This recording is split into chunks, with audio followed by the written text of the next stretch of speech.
మన Sanath Nagar police station లిమిట్స్లో ఒక రాబరీ జరిగింది. అభిషేక్ అనే అతను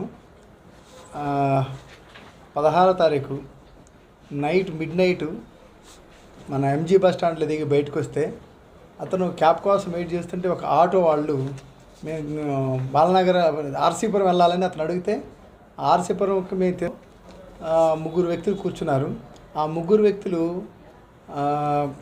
మనకు ఎక్కడైతే ఎంజీ బస్ స్టాండ్ నుంచి ఎన్ రూట్లో నుంచి వస్తూ మన సనత్ నగర్ వచ్చిన తర్వాత భరత్ నగర్ దగ్గర యూటర్న్ తీసుకొని సనత్ నగర్ ఓపెన్ ప్లేస్లో తీసుకెళ్ళి వాళ్ళని భయపెట్టి వాళ్ళ దగ్గర ఉన్నటువంటి 4,000 డబ్బులు, తర్వాత ఒక మొబైల్ ఫోను తీసుకున్నారు.